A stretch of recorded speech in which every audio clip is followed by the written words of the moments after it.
What's up, blurbs? Welcome back to our podcast, Blur the Lines, the podcast where we challenge the status quo and challenge the why.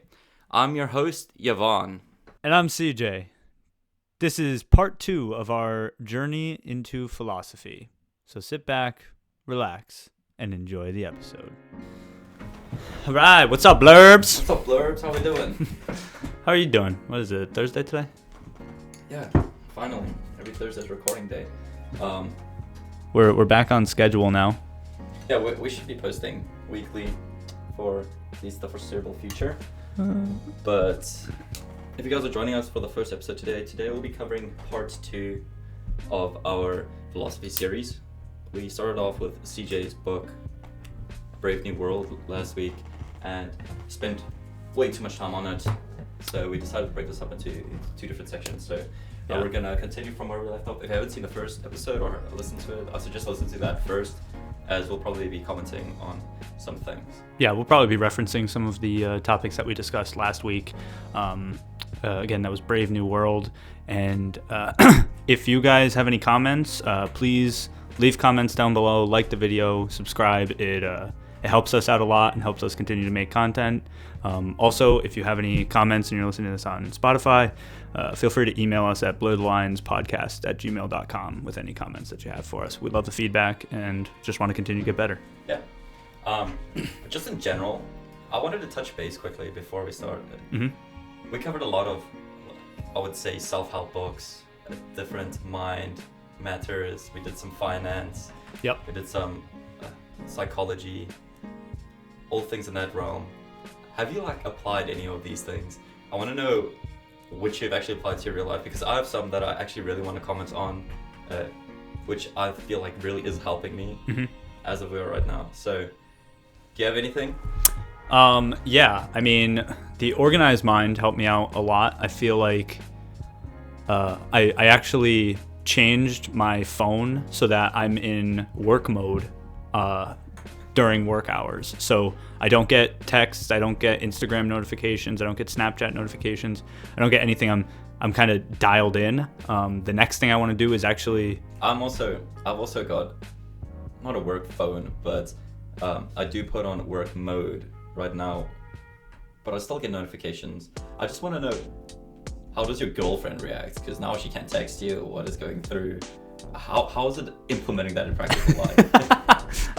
No, mine's been fine. If I'm at work, I think all my closest people to me know that I'm at work, and if they need to get a hold of me, they'd probably try to call me. And if I can see if I have any calls, texts, or anything, but they're basically muted. So it hasn't really affected anything like that. It's just the random messages that you get from Instagram that somebody started a live video, somebody put something on their story for the first time in a long time, and Snapchat stories. I hated when they started saying this person uploaded to their story. This person's typing. I don't care. Yeah, I don't care. And if I'm at work, then I really don't care. You need to focus. So I need to focus, and so I've been putting that on, and it has been super helpful. Yeah. So one of the biggest takeaways I've taken,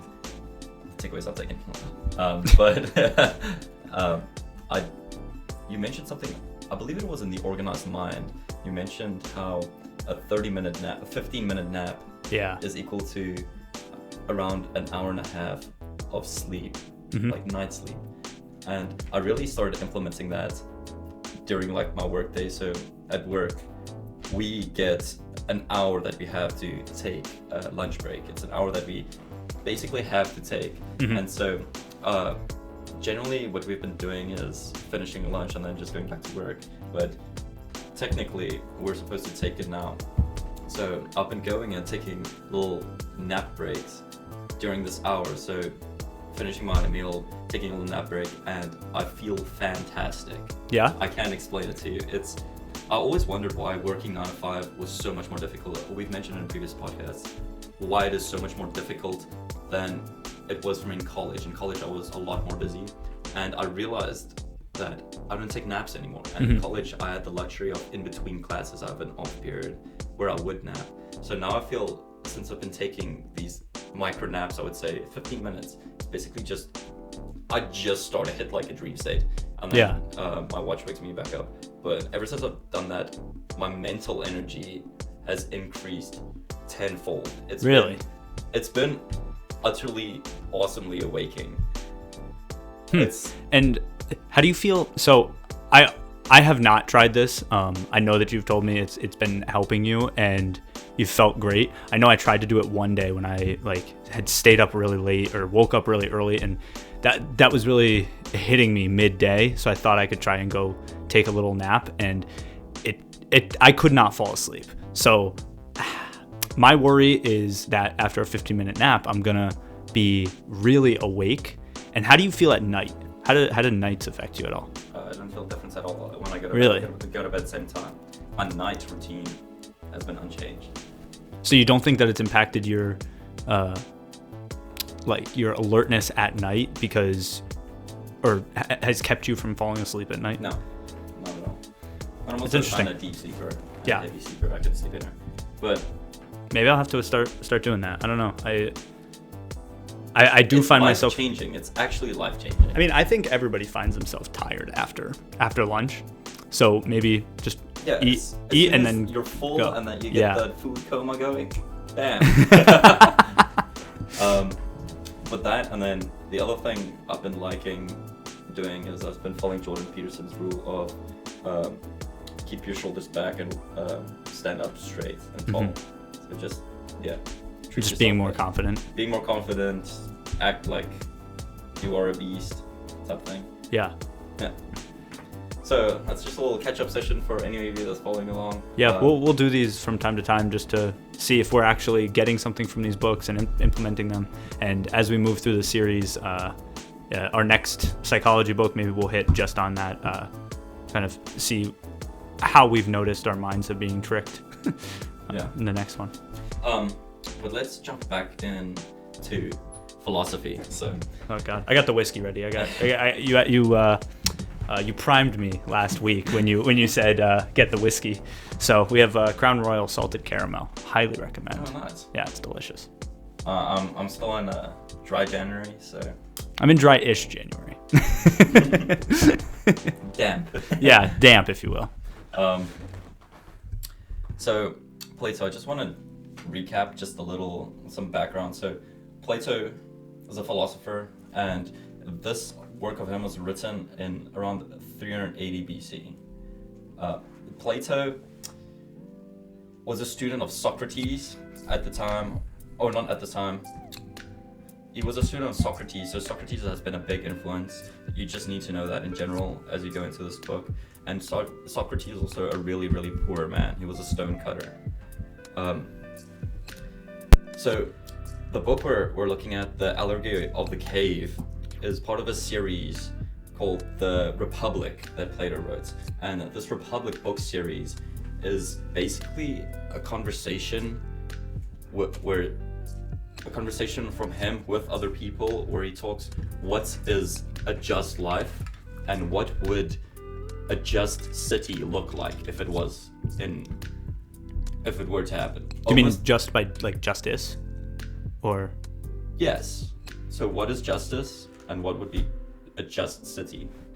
So the Allegory of the Cave is book 7 from the series. And then an allegory, just a recap, is a story where everything is symbolized. Like we said, we mentioned this in the first episode too, but a recap for any new listeners, something like Narnia, for example, is an allegory of is an allegory for the Christian story, the story of Jesus. So Aslan is Jesus, and so on and so forth. So it's symbolisms. Now, this Allegory of the Cave is super interesting because it's a conversation. The book is about a conversation between Plato and I think 2 of his scholars that talk about, this book specifically talks about education. Just as a preface. Yeah.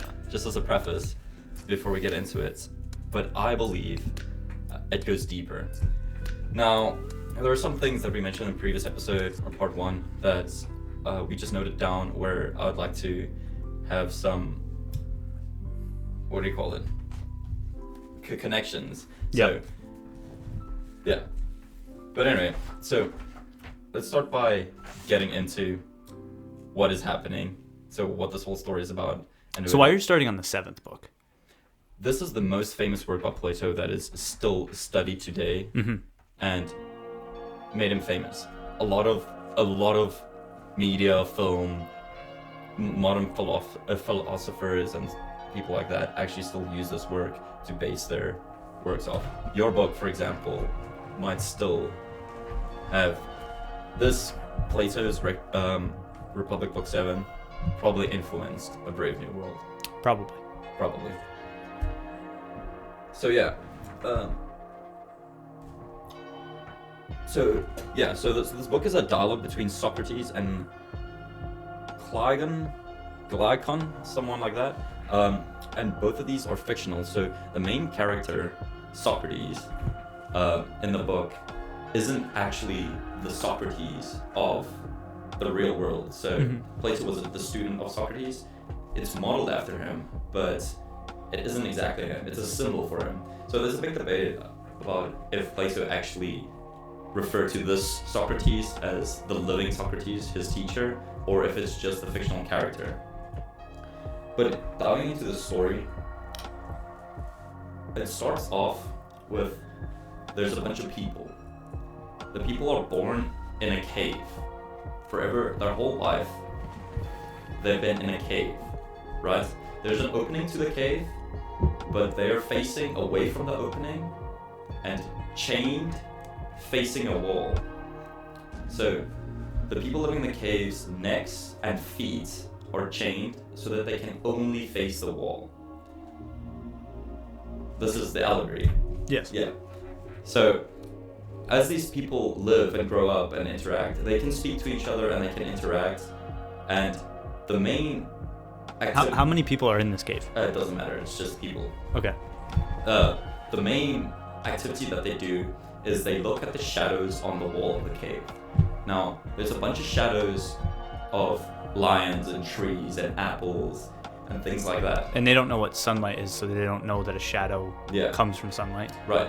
But there's actually a second step. So the thing casting these shadows is there's a big fire up behind them, and in front of that fire there's a wall with people walking in behind the wall, holding puppets or statues that are casting these shadows on the wall for the people in the bottom of the cave. So these are kind of like the controllers that know that they're tricking these people. Yeah. Like the controllers from Brave New World. Almost. Okay. Almost. So it gets a little deeper into that, but that's just the setup. So there's an entrance to the cave, there's a slope down where there's a big fire that casts light, and in front of this light, people are walking behind a wall holding puppets or statues or cardboard cutouts that are casting these shadows on the wall. So the people who are chained up, it comes off that you refer to them, they are like us, the people at the bottom of the cave. Now, the people at the bottom can still talk, they still interact, they still live, but they go about naming these shadows. So, firstly, they name and talk to each other, and this, Plato makes out is an activity of reason. So, if you take it back, if we just think about like us growing up, whenever you walk around and see a little child in a grocery store, for example, they would always go around, let's say like a 2-year-old can really start speaking and reasoning, they would always go out saying apple, banana, pear, Barney, dinosaur. Once they learn words and learn what Once they learn words, they start naming things. Yeah. And to Plato, this is an activity of reason. So the people in the cave are doing the same thing, but to the shadows on the wall. What do you mean by an activity of reason? It's a quote from Plato. He says that naming things, I don't know if it's a quote from Plato, but naming things is an activity of reason for us, for humans. So going about saying, this is fire. Like saying using your mind, associating what it is, what it does. So the word is the reason for whatever it is. Yeah. Like, okay. I think it's more about you are able to describe something, and because you know what it is, you know what the effects of it is. Yeah, I mean, it basically puts a name to something, because we don't know what that is, and if there's no name for it, we have to give it a name so that when you think of it, other people understand what you're thinking of. Yeah. So like if you were naming something, like a lion is John, and you said, oh, I saw John today. Everyone around you knows that that's a lion. Yeah. So the reason why it's an activity of reason is because it shows a desire to understand. So if you didn't want to understand what an apple is, why would you go about naming it? Right. Why would you go about affirming from the people, this is a lion, right? It's a lion. This is a cat. It's a cat. So it shows a desire for you to understand how the world works. Because it, like, saying that humans are generically curious, like generally we are just curious people and just need to have an answer to things. I guess I don't think you have to extrapolate that far. Just going about naming things is an action or activity that shows reason, and it's because there's a desire to understand the world. Okay, gotcha. Yeah. But again, these shadows they're just shadows. But there's also a connection between the shadows and the sounds from the people. So the people holding the statues are talking for some reason too. As a tree goes by, they would say tree, or if a lion goes by, they would roar. And so the people at the bottom of the cave, although they can't see anything, associate the spoken words and things like that from the shadows. So they go about, like, a naming activity is who can guess a shadow, try and interact with the shadow, because they can hear things coming from these shadows. But it's actually from the people holding the statues behind. Right. So that's basically the setup to the plot. Now, it goes about on this thought experiment that says, what if one of these prisoners was taken and turned to the light? So he was uncuffed and he was turned to the light, and he saw the massive flame. Then he says initially it would be pain, it would be hurt in his eyes, because he's so acclimated to the dark and seeing the shadows that looking at this big fire casting light would bring pain and hurt to him, to the effect that he would need to be dragged up the slope, up to the fire and the statues. Now, when this person comes to the statues and acclimates in his eyes, basically, he can start seeing again. He sees the statues and shapes, and realizes that he's nearer, or he's in a more real world. So these statues of trees are actually real, where the shadows on the wall, which was their reality, is actually misperception of their reality. Right. Now, if he's been shown the light, is he going back and telling his cuffed friends? Not yet. See, I was wondering if it was going to be like, you know how in sports there's like freshmen have to carry the ball bag, or freshmen have to do this, and it's like that passed down thing from generation to generation, and people are like, well, I did this, so now you're going to do this. So I wonder if he's like, well, I wasn't shown the light until they took me away, so I'm not going to show them the light until they're asked to.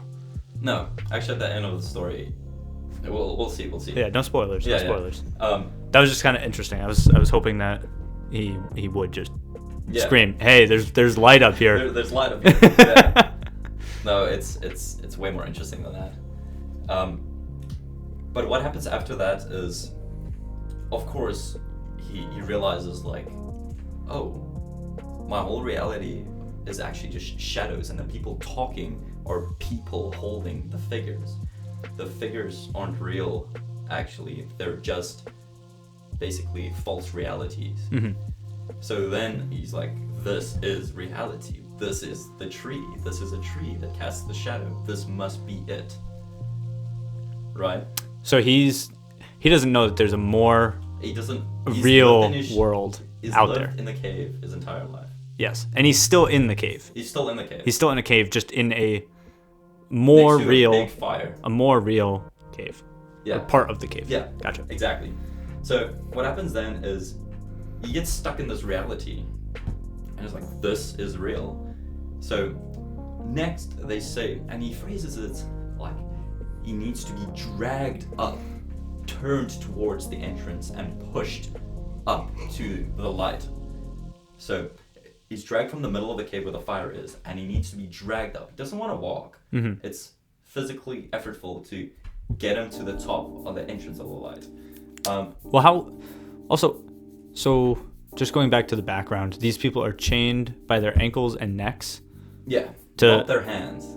So, do they know how to walk? So, an allegory, it's all symbolism. So, you don't have to question the how do they get to the bathroom, how do they this, how do they that. I don't care about how they go to the bathroom. They probably just knowing go how to there. walk, things like that. That's part of like the symbolism of it all. Is these are symbols. You don't have to question the. I'm supposed to question everything. The day-to-day. I'm supposed to question everything. Okay, of course they have to drag them out. They don't know how to walk. No. How are they born in chains? Another great question. Yeah, so for like an allegory's philosophy exercise purposes, you can kind of neglect the day-to-day things that have to be done. Okay. So again, this guy's dragged from the middle of the cave where the fire is and the statues are, and he needs to be dragged up to the entrance. And again, at the entrance of the cave, the sun is out. So again, his eyes hurt, it's painful. He can't keep his eyes open, all he can do is look down. So when he looks down, he sees a shadow of a tree, a moving tree, for example. And this tree, he sees, oh my gosh, this is the tree that the statue is made after. Mm-hmm. So everything was modeled after this tree. I'm in the light now. Then from there, the same process goes on. He gets a little bit acclimated. Then he says he starts looking at reflections of the tree in the water. And again, in BC times when this was written, they didn't have mirrors, so the only real way they saw themselves were in like water pail reflectors. Mm-hmm. So then he sees the tree in the reflection, and he starts to see color. And he sees, oh, like this is the model of the tree. There's color. And then finally, his eyes adjust enough that he can look up into the tree and see the tree. But then he realizes that this is the tree. This is the reality. But as he's looking at the tree, he sees the sun.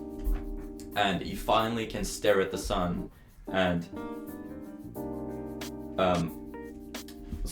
he can stare at the sun and see that, oh, the sun basically is the truth. Because without the sun, like, he comes to the realization that the sun is everything. Is all powerful and that, brings life and all of that. But it's super interesting. After that, so he says the sun is the cause of everything and gives light and gives light and seasons. Then after that, he is almost made to go back down to the cave. So he has been enlightened, physically and figuratively enlightened. He knows what reality is. And he goes down into the cave. And he's excited to tell all of his friends, okay, hey, like, we've been living in a false reality. The real reality is out there. Yeah. But when he comes down into the cave, he goes down past the fire, past the statues, all the way at the bottom. And because his eyes have been acclimated to light, he can't really see anymore. He can't see the shadows on the walls. So he goes about trying to preach to these people that we're living in a false reality. This reality of the tiger roaring, it's all fake. It's false perception. Yeah. You guys need to come up to me. And they challenge him. They say, okay, why are you saying we're living a living lie? you can't even see that there's antelope and whatever and hearts and apples on the wall. So because of his eyes that he can't see, the people think he's utter nuts. Mm-hmm. He's ballistic. He can't see reality. He can't see their reality because he's accustomed to the new reality. And it ends up with the people at the bottom of the cave basically getting so mad and frustrated at this guy that they want to kill him, or they end up killing him. Wow, just that part alone is interesting because you could take that in so many directions through history of things that have happened and how people saying something sounds ludicrous to people, and in reality, they're correct. Like, the earth is not flat. How many people were in an uproar about that, and it turned out to be true? Yeah. No, exactly. This topic is over and over again, it gets brought back up. Yeah. It's living false reality. A prime example of is The Matrix. It's literally a 20th century, 21st century series, movie series comes out that's all about living in this false reality where you will believe your reality is the truth. But just to end off the story and bring you back is this character ended up getting enlightened and trying to preach enlightenment to his people again, and they ended up trying to kill him. But Socrates, who was Plato's teacher, so the real Socrates. Real Socrates, not fake Socrates. Was Socrates the guy that got pulled away in the story? No, Socrates in the story is telling the story. So there's a Socrates, the fictional character of the big book series, Socrates. Okay. Is telling this allegory of the cave to two of his students. Okay.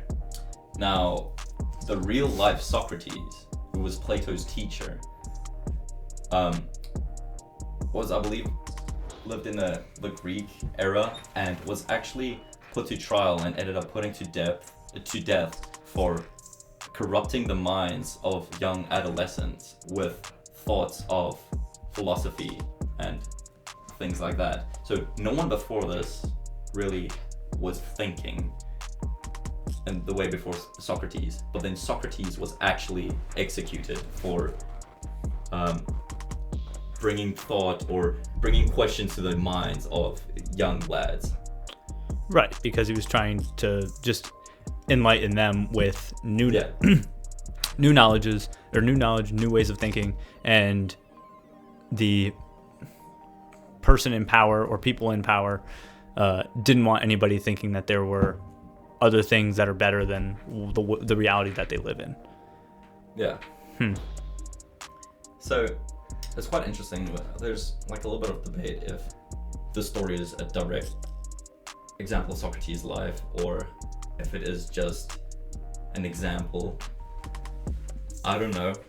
I think this is Plato trying to stand up for the Socrates, for his teacher. For saying, this is not so far-fetched.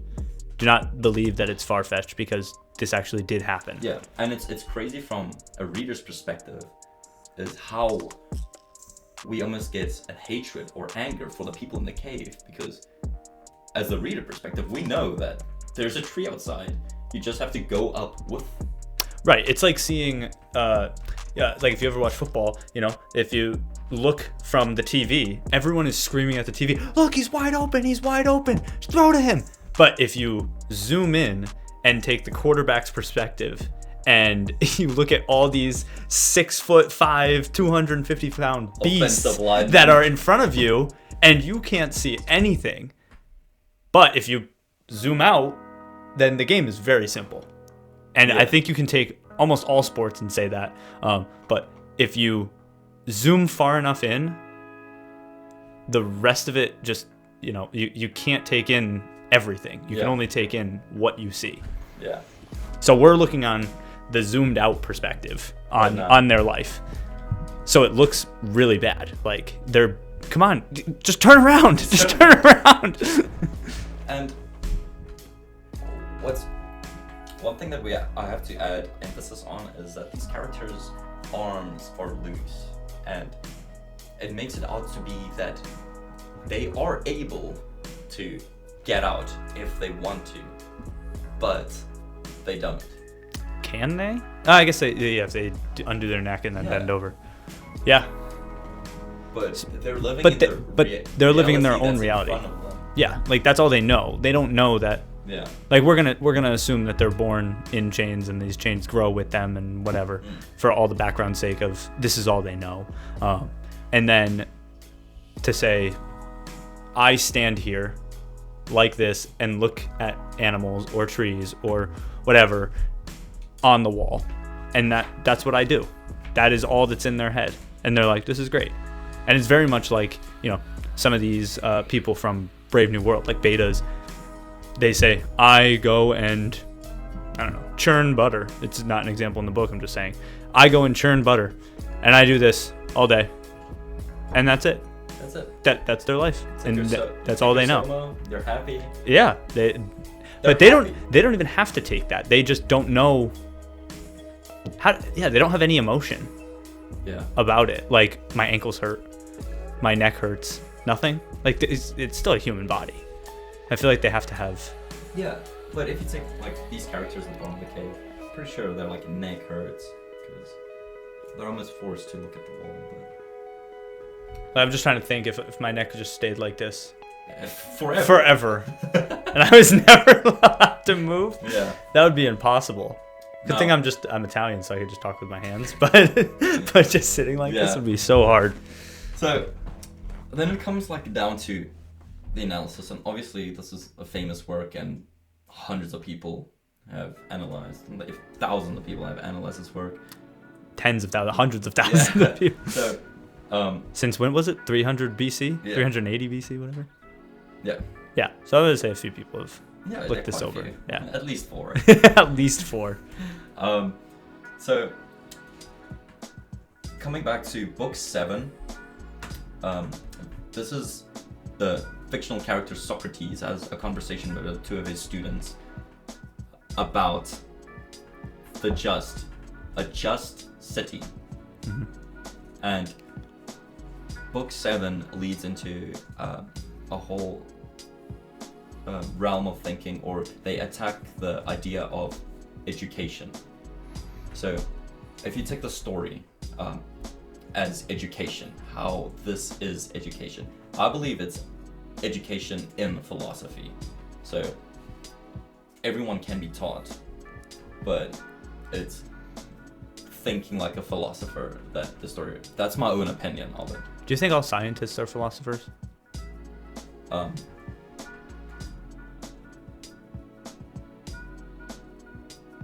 think a lot of scientists get trapped in the scientific method where they come up with a hypothesis and test. Hypothesis test.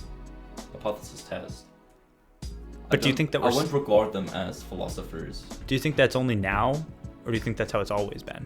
Because I think like Newton and gravity, that's pretty philosophical. To be like, why did I get hit in the head with this apple? Yeah. If we distinguish between like the most influential scientists, I think those are typically almost philosophers. These people have seen and believed in crazy things before it was either proven or implemented. They were trying to prove something that to the common folk of that era was complete bogus. Yeah. This throws back to the first book of the guy who went to Nikola Tesla. Communication. Was it Nikola Tesla, or who was it? No, it wasn't Tesla. It was the guy that worked for Tesla. Right. But he said that Tesla said he had a way to talk through the air. Yeah, I forget exactly who, but the story goes. Yeah. The guy, for those of you who didn't the listen, guy had a way of using radio to communicate to people, and his friends submitted him to a sane asylum. Yeah. So that is typically something like the story. So philosophical thinkers might be scientists too, but I think at least the scientists in our era, the common scientists, aren't philosophers. Why do you think that has been phased out almost?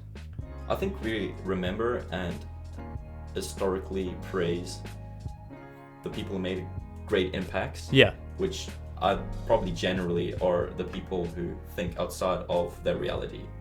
But then we're frowned upon when we don't. When we don't think. Clearly, we always were. Clearly, we always were what? Frowned upon. Yeah. But why is it after so much? If we're gonna take science into this, and we have so much data showing that, there are things that are undiscovered, and when someone comes up with an idea like this, it can't just be shut down because sometimes they're right. And I'm not saying that every crazy idea is correct, but I think so. In my mind, I think any crazy idea is correct until it's not. And the way that I'm saying that is like, I believe in Bigfoot. And I'll say that because the only way that you can prove anything is that I'm correct. You'll never prove that it doesn't exist. That's true. You can only prove that it does exist. Yeah, you can only affirm the positive. Right. So I think it's better to believe in things that people think are outlandish. Santa? Yeah. Of course I believe in Santa. Are you kidding me?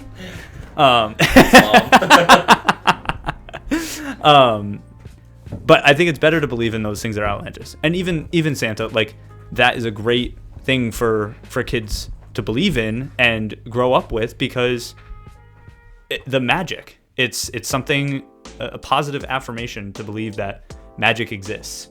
And I think that goes with all of these crazy, outlandish scientific discoveries that we've had, that was like, no, this is impossible. What are you talking about? You're actually insane for saying this. And they end up being right. Yeah.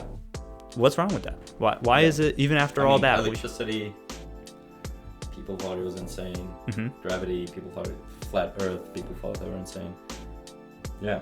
But even after all that, we still frown upon people that think differently. The thing is, I don't think we honor the people who are actually crazy. And by honor, I mean put it in literature and teach it to our kids. Yeah. So we kind of get this, I would say, like a false positive from history. So, but do you think those people are actually crazy, or do you think that they just their idea hasn't been discovered yet? I'm not thinking of a specific idea, but I'm not either. If I think of my friends in college, there are some people that they just don't know what's going on. Yeah. But they could be living a different reality than I. They could be right, and I could be the silly one. Now, no, it's. I want to get to that because, actually, I'll just add it here. I'll jump around a little bit, but somewhere it is said that don't laugh at someone who is confused. So, Socrates, fictional Socrates, says it's important not to laugh at someone who is confused, because they are either going from lack of clarity into clarity, or they're confused because they're going from clarity into a lack of clarity. I like that a lot. I think if we're going to take this back and kind of relate it to our own lives, I have these moments all the time. Like, in my head, something will make sense. But when I try to speak it, it doesn't make sense.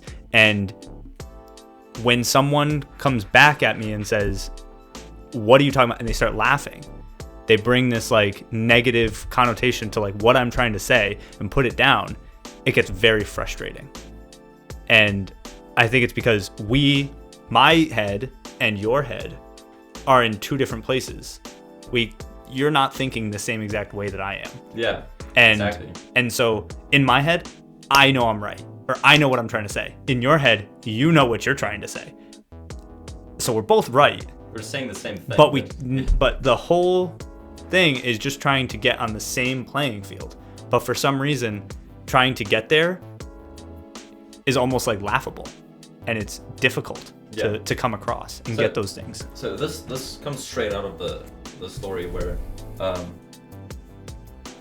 it goes from don't let it be real. It goes from lack of clarity to clarity. So if you're outside and you see the person inside you, you're like, what are they doing? They're looking at these shadows on the walls, and they're believing there's a real, like, they're stupid. Like, right. I can't believe it.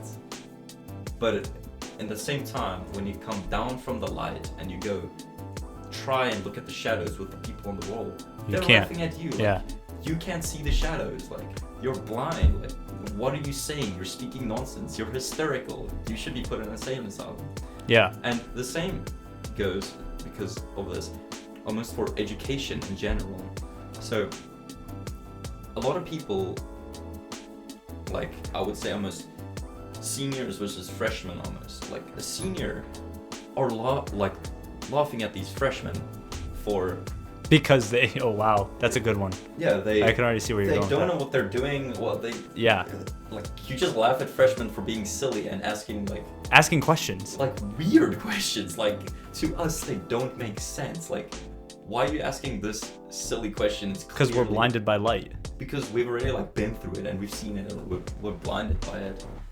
But at the same time, like, the freshmen are confused why none of the seniors, like, are even engaging or anything. Yeah. Like, they don't understand. Huh. That's a really good example, I think, because as a senior, like, you look at freshmen and they're walking around and they're laughable to us. And they're walking around, they don't know where they're going. They, like, are late for class, or they're stumbling over Calc 1 homework, and you're like, how do you struggle with that? Like, that's so easy. Dude, yeah. And it's you really have to take your mind and try to put it back. But I think once you've gone forward, like you said, and like the book says, it's so hard to go back. Once you've been enlightened, you're blinded by that light. Yeah. Wow, that's interesting. It is interesting. But coming back to, like, the first point. So if we restart the story, they are untied. I mean, not untied. They have their arms free and they can communicate with each other and they can talk and things like that. But they don't, which is super interesting. Then wait, they don't communicate? No, sorry, they do communicate, but they don't, like, get themselves free and turn around. Oh, okay, yeah. But when we go to the second step, so the middle of the cave, right? The question for you, like a philosophy exercise, who do you think are these people with the statues or the cardboard cutouts? Who do I think they are today? So they are people, which means Plato symbolized them as people. Mm-hmm. They are people. But they're holding these statues and mimicking the sounds of, like, a lion roaring. Do you think that they're trying to actually get the people looking at the shadows to understand that there's more? Somehow, some way? Yeah. Like, they originally saw the tree. They can't bring the tree to the people. So they needed to find a way to bring the tree to the people. And so they came up with an idea of, like, building a fire, creating light in a different way than the sun. They figured out fire, and then cast shadows to be like, this is what you're missing. This is what is out there. Yeah. I think that's one way of viewing it. Obviously, I guess you could think of it in two ways, of, like, one, they're trying to help, and one, they're trying to deceive. Yeah. So those are the two main ways, the two general ways in which they're described as they could be deceivers of some kind, mm-hmm. trying to keep the people fixated on the wall, or they could be people trying to get the people to realize there's other things and turn around. So the thing about that is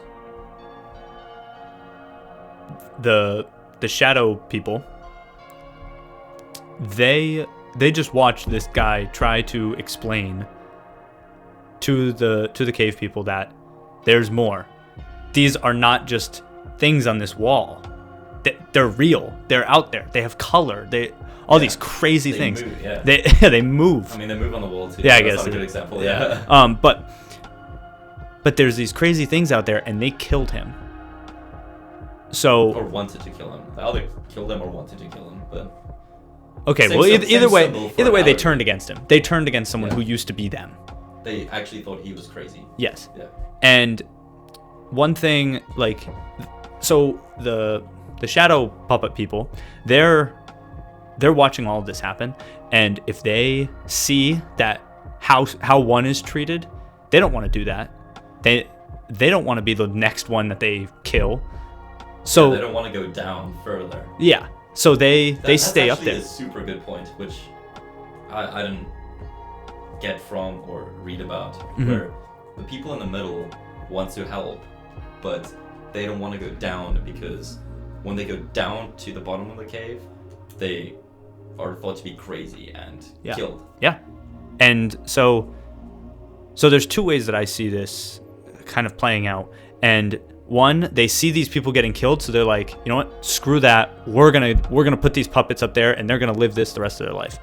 Or they're thinking, you know, maybe a little more creatively, and we need to help show them the way. But the other thing that I think is, why is there not power in numbers? If one person was taken out of a line, we'll say there's 5 people in a line. One person was taken out. There's already people up in the middle, and he's taken out and shown the light. But now if 5 people come back and say, there's trees, there's things out there, like, would that make it more believable? Probably. Because there are multiple people. That's not part of the allegory. But there are multiple people that know the truth. Yeah, there's people living outside. Yeah, and one person is trying to fend for all of them, and no one's going to come forward. Do you think that's another symbol? That one person comes forward, but the others don't want to seem crazy, so they stay back? Yeah. I think that happens. I think that's a pretty solid interpretation of it. So a lot of people say that these people in the middle are teachers, pastors, people who try and educate in the real world. So they have not yet seen the truth, which is the sun, but they're closer to the truth, and they try and educate the people at the bottom of the cave. Now, that's what's said in the book. Like that's the no, it's just analysis. Okay, gotcha.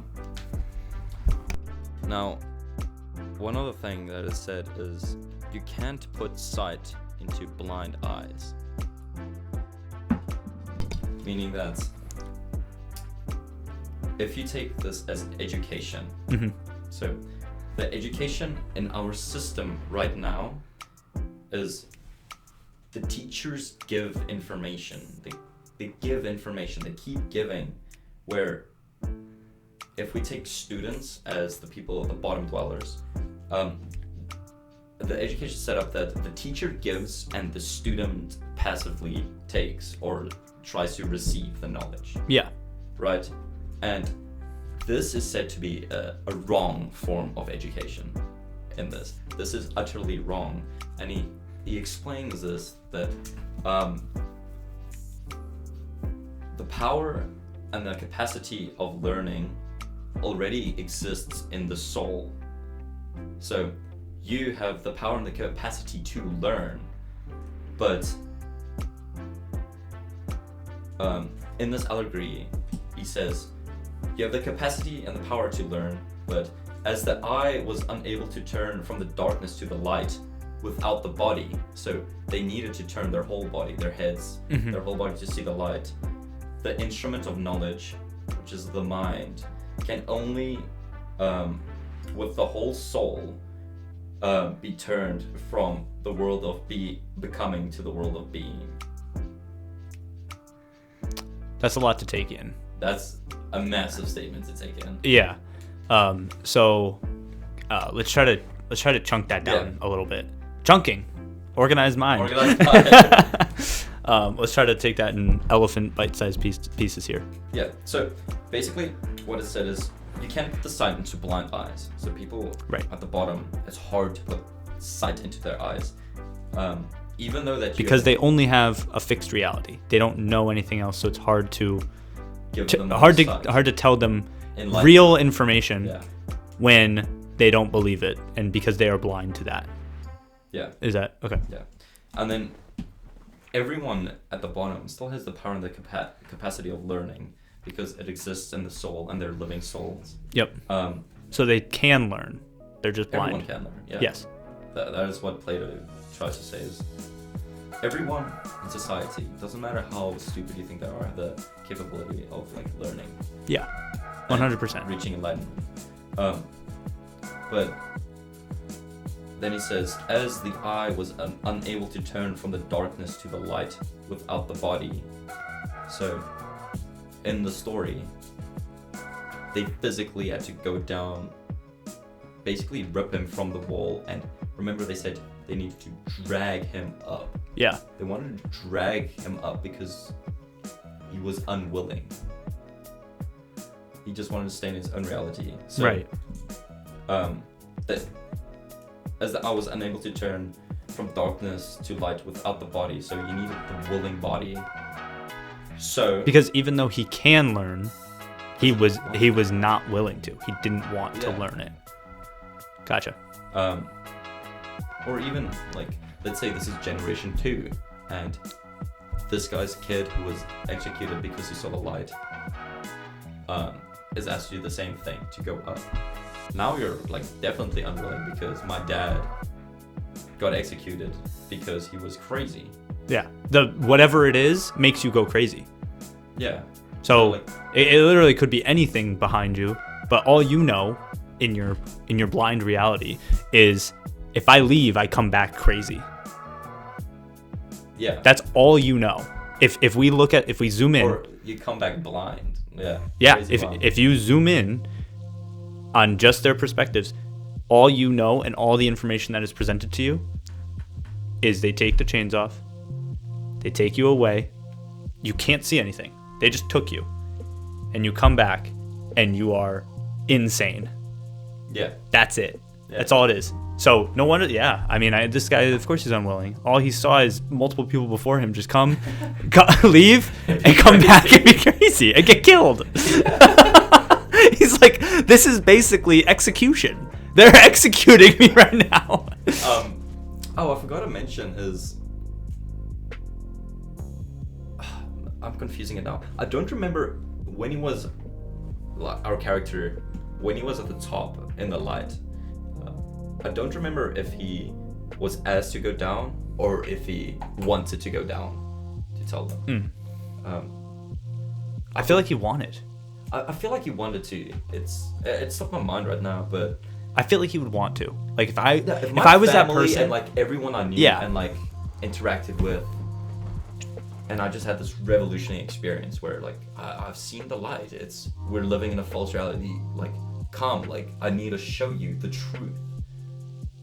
And I would go down too. But so the other thing is, do you think that he realized this is what everyone else saw? All the other crazy people before him. This is what happened to them. I don't know. For Plato, it's only the one guy.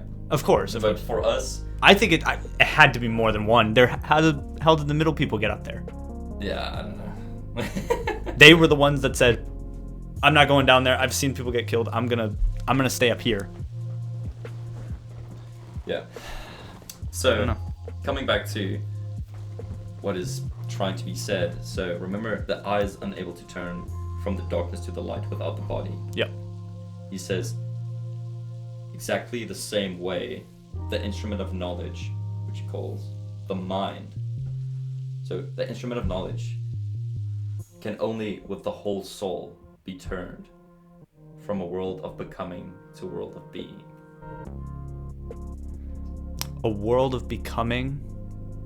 So you can't learn. You can learn. Everybody can learn, but not unless you're willing to learn.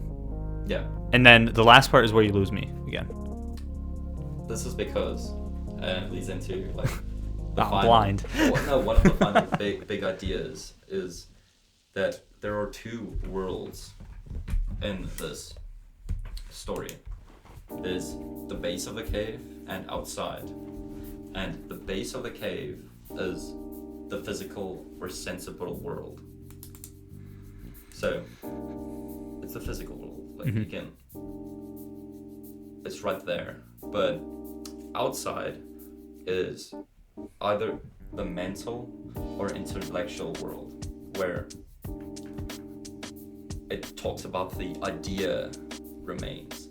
So the idea of seasons from the sun and the idea of the tree remains. Now, this is probably one of the biggest takeaways, is he says that the sensible world is temporary. If I give you this pen, right, you can hold it. Yeah. Right? Yep. Like, you can see it's got a green base, blah, blah, blah. But if I take it away, it's gone. Right? Yeah. But if I say pen, the idea of the pen is still there. It still remains. So the intellectual world, the outside, he says is like a triangle. You can never get a perfect triangle, but the idea of a perfect triangle. You know what that is. You know what that is? It's, I said the 390-degree angle. That would be 3 sides of a box. A field goal. A field goal. Rugby posts. Yeah. So, but I think that leads back into clarification. That's 360-degree angles. Yes, it's equilateral. Yeah. So let me see. What it's saying, sorry. No, go ahead. From the statement is that to reach true intellectual being, right? It can only be done through the mind, while the whole soul is involved in becoming or learning. Yeah, so the only way to get real knowledge is by the willingness to learn, which we talked about a couple episodes ago. Yeah.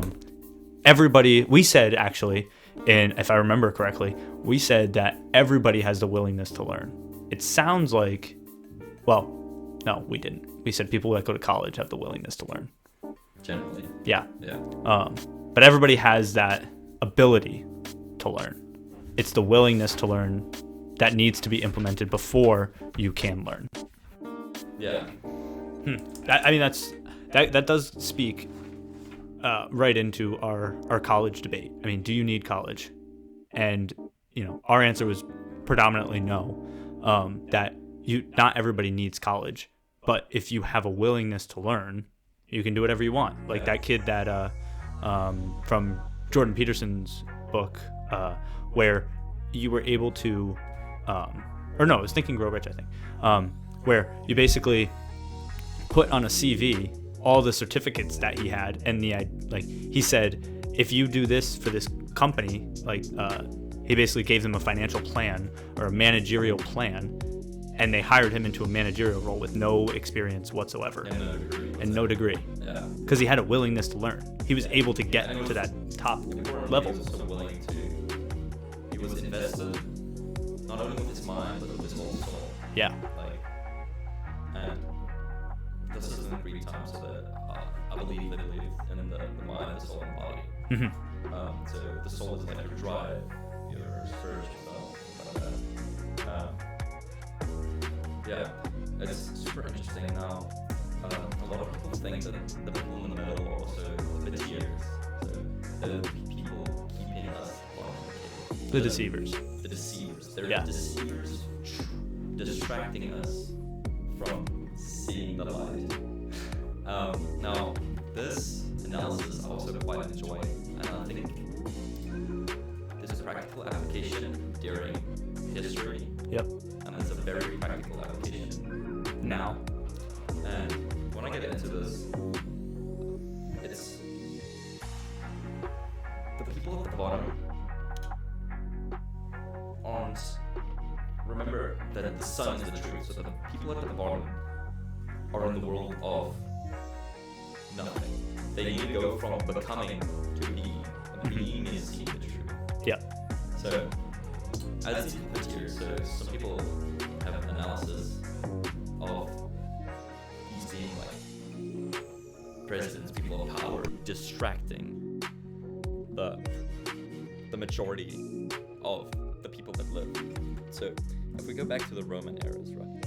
I think I've had this conversation with you, but I didn't know on this podcast. And it's about how the Colosseum and the gladiators were started because the people in power at the time wanted to distract the people from what's going on in the government and give them pure entertainment. Right. So that they can't ask any questions, or not that they can't, that they're too distracted. Yeah, to think about it. To think about it and ask questions why our leaders are doing this or why our leaders are doing that. Mm-hmm. Now, for me, in our modern day and age, I don't think that disappeared at all. The amount of time, money, effort, attention... That went into covering up the moon landing and... No, not the moon landing, into I'm kidding. Friday night, Saturday night, Sunday football. How much hours, or how many hours collectively do you think get wasted every weekend for people just watching? All right, don't call me out like that. No, there's no need to point fingers here and say how much do you spend on the couch over there. But that's the exact same tactic. So that was said during the Roman era. We shall build a Colosseum to entertain the people, to distract them from what's really going on. Now I don't know if it's... Colosseums do you think has been built in America? If you're saying like football stadiums and arenas and stuff like that, yeah, there's a lot. I mean, there's 32 teams in basketball. So, I mean, that's 32 stadiums right there. Football? Football, I think there's 32 as well. Yeah. 36. And then, okay. Yeah. It always fascinates me. So, I'm not that big into sports. I like watching sport every now and then. Yep. And I like watching, especially World Cups. So soccer, rugby, whatever it is, and the Olympics. But I was awed. My jaw dropped when I realized how much statistics the common person here, common guy generally knows about sports. Like I say, Peyton Manning, how many trophies does he have or rings? People generally know. These are all technically useless stats. Yeah. To the world. And I mean, people generate a whole game around the game. They have fantasy sports where they are building their own team outside of all the other 32 teams that are out there. They're building their own team that they watch religiously every single week. And in order to make that team, a lot of people, they take the time to study, research these teams, these players. Yeah. Who's going to play good this year? Who's going to play good this week? There's a lot of time that's taken up into going into a fantasy team. So, which I unfortunately came in second this year. How much time? Honestly, I don't put that much into it. But coming back is, let's say that our system is still set up like the Roman era. So, who are the puppeteers? And it's scary because, there's a wall in front of the people holding the statues. Even if we turn around, we can't see them until we walk up to them. I was just about to say, it'd be easy to pin it on ESPN or the broadcasters or FIFA, all the NFL. You could blame it on the organization, but then I guess in this scenario where you have the people who are showing you, and then the people who are outside in the real world. Yeah. So the NFL could be the people behind the curtain, the puppeteers. But then the real outside world, what's driving the NFL to do what they do? I don't know. Yeah, so could be some scandalous stuff going on during football games. I don't know, but I think the idea of the important part is that if you interpret it this way, that they are distracting the people from gas by taking up their time in playing games and naming animals and things on the wall, from getting time to sit and think and ask the question, why? So, the other thing to this, and this is a real-time now scenario, we have watching sports and we have playing sports. Playing sports, if you're saying mind, soul, and body, you're fueling your body. You're building up different skills while you're playing sports. Discipline and hard work and the ability to learn and be coachable. Those are all, I think, very big skills that people should have. So in that case, the difference between watching sports where they're distracting us so that they can fake the moon landing, and where we're playing sports so that we can playing sports helps build you into a more intelligent being indirectly, possibly. I think I just want to take one step back. I think you might be misinterpreting what I'm saying about the watching sports. It's not that they're watching sports to the puppeteers are putting on a show to keep you busy while they do bad things.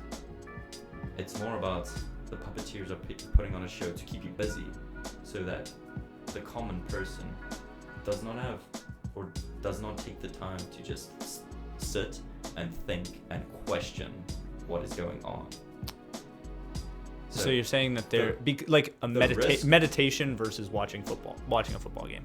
So having the time to like sit and think and there's with your own thoughts. That's what the Romans did. Is we will create this game, the Colosseums and the gladiators, to stop the people from having the time to question the government or the rulers. So you're too captivated in the sport, like whatever, we're invading another country, watching football, like going to Israel, like do this, like of course we're going. Instead of if there were no sports, how much time would people generally have to sit and be like, why is our roads so broken and there's been a pothole here for like weeks? And now, do you think that like I don't think it's just sports now. I think it might be applicable now too, like in the Roman eras. Everything. Like, if you're gonna say sports, you could say the same thing about Netflix, TikTok. Like movies. All of those things are to take up people. Really, I don't know if it's a planned thing of entertaining to have people have less time to think about the government or higher powers or whatever. But what I do think is, in general, it hinders people. So the more time that people spend on TikTok, Netflix, watching sports, doing like gambling, going on Instagram, Snapchat, it's what is the mind building from all of those things? And how is it going to affect our world in 10 years? When we don't really know, because 10 years ago we didn't have TikTok. 10 years ago do we even have Netflix? 10 years ago? Yeah, I don't even think we had Netflix. 2014? Maybe. Maybe. I mean, it was probably like just starting up. I mean, Instagram started in like 2008, 2009. Yeah, then we probably had Netflix. I don't know. But I'm just curious. From like a personal opinion standpoint. Wait, let's see what you get first. 1997. Yeah. They used to rent out like DVDs and stuff and send them to your home. Yeah. Anyway, in my personal opinion, I see value in you could gain value from some social medias. You could gain value from Instagram. There's a lot of motivation channels and like how to exercise. You could gain value from TikToks, there's like life tips, things like that. You could gain value from a Blur lot the of lines. the medias. Even from Netflix, there's a lot of education documentaries and Planet Earth, things like that. But I personally, if I like sit and think like Plato would, and think about sports, you don't gain anything watching it. You really don't. I mean, the idea of sitting there and watching someone do what most likely you wish you were doing. Yeah. That's what happens. Like when I'm watching basketball, football, baseball, soccer, I am living vicariously through a screen and saying, oh, man, I wish that was me. Yeah. Another bag of Doritos. Like imagine everyone spent the time watching lectures or like. But it's not even just watching things, they're learning things. It's what if people spent that time for a football game 3 hours on the treadmill just walking? Yeah, you know how many calories people would burn Yeah. in a weekend's time of football? That's a lot. 9 hours just on Sundays. Yeah. No, it's definitely a topic I feel that people should think more of, is understand going and watching a game for a social interaction. Yeah. It's like going to a bar or like playing a board game. It's a fun entertainment thing, but it's scary how much of it there is. Because basketball, if it's like it's the NBA, then it's college basketball, then it's March Madness, and those games are like every second day there's a game. Yes. Every day. Basically. Every day, basically. Like if you're gonna do fantasy football, that's one thing, because you got to check it once a week. If you do fantasy basketball, you have to check that every single day. Change your line. Same thing with baseball. They're traveling every single day. Yeah, it's kind of insane how much money there is in sports for something that doesn't contribute. Well, that I've always had a problem with. I mean, they paid Aaron Judge, a baseball player on the Yankees, $300 million to play a game. No one's paying me like $300 million to sit there and play Sorry or play Monopoly. No, he gets paid $300 million, more than I will make in my entire life, for playing a game, and we let it happen.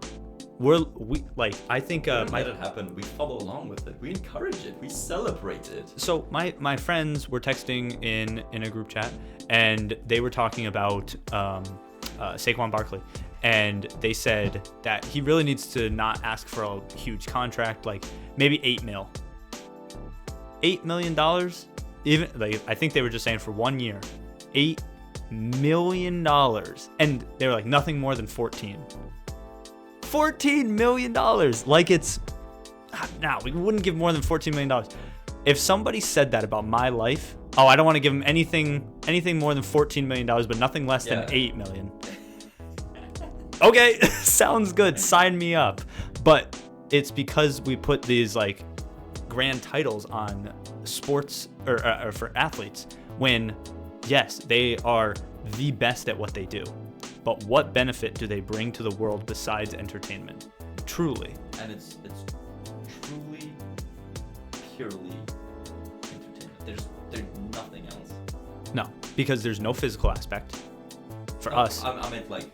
Yeah. Like, but I'm saying, I think of mind, soul, body. That's what I'm breaking. For us, yes. Purely entertainment. For us, there is no body, no mind, and no soul. There's no will to, unless it's the will to go watch the Patriots play, which I've lost. If this gets listened to in like 50 years, it's the year 2024. Yeah.